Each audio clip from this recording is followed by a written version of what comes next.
guys? Wala ba kayong mga kamay dyan? Parang ako'y giniginaw at hindi na makagalaw. Grabe, last na to. Guys, pagbigyan nyo na last na to. Una't huli.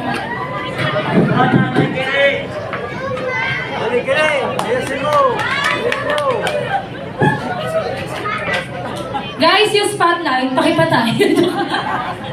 Wait lang po, ha? Invincible. They are unbeatable. They are the Street Boys.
To the open when it's cold outside, and I hear in vain.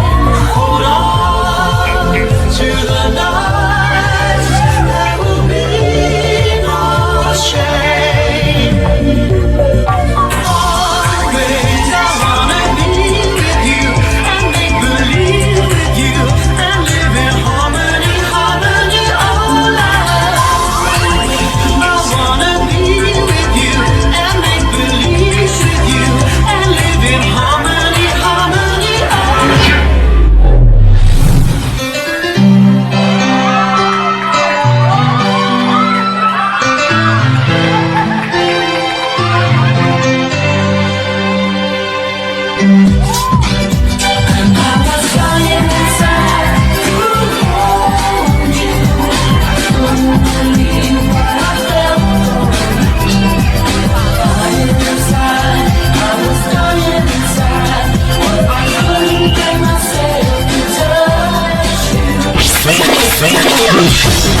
Come give me something I can feel. Don't you want me like I want you, baby? Don't you need me like I need you now? See tomorrow, but tonight go crazy. All you gotta do is just meet me at the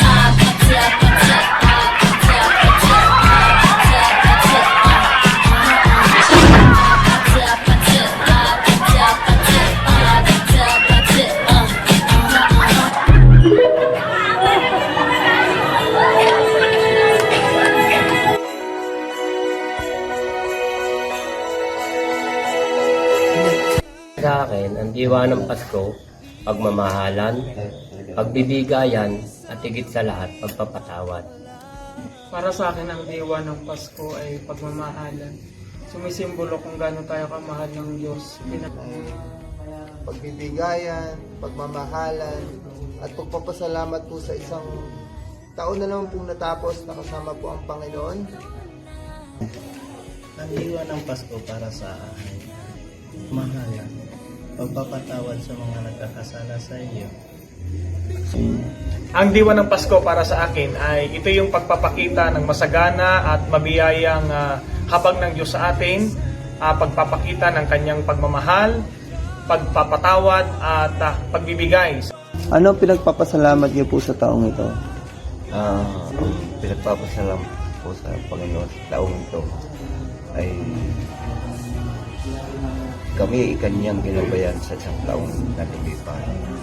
Mga iniligtas na kami sa anumang mga kapahamakan, din at talagang tunay na ang Panginoon yung napakabuti niya sa aming pamilya. Pagkakakilala ko kay Kristo, relationship sa ating Panginoon, hindi namin ang aking partner, magiging simula ng aming pamilya.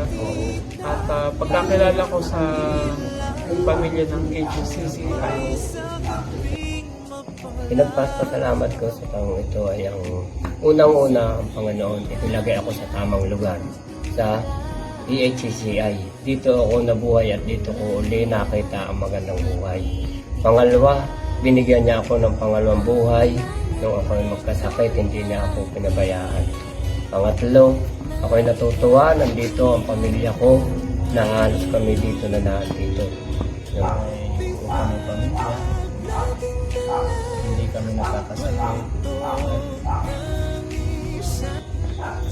Sa trabaho, hindi niya kami pinapabayaan. Hindi niya pero patuloy kami kumakapit sa Kanya, sa ating Panginoon. At lalong-lalo pang pinagtibay namin ang paniniwala namin sa ating Panginoon. Tay, ano po ang pinagpapasalamat niyo po sa taong ito? Kung yung ipagpapasalamat sa Panginoon ay talagang hindi kasya ang gabing ito para isa-isahin kung gaano kabuti ang Panginoon sa aming buhay. Subalit, aking may pagpapasalamat talaga ngayong taon nito, siyempre lalong-lalo na yung aking pamilya. Kami ay patuloy na naglilingkod sa Panginoon na sama-sama, malusog ang pangangatawan, at yung pang-araw-araw na provision ng Diyos sa amin, at yung kanyang pangunguna, yung kalakasan na kanyang ipinibigay. At marami pang iba, yung mga tao na aming nakikilala at nagiging kaibigan, at hindi lang nagiging kaibigan, yung nagiging kapamilya natin dito sa ating simbahan ay talagang isa sila sa mga ipinagpapasalamat namin sa Panginoon. So,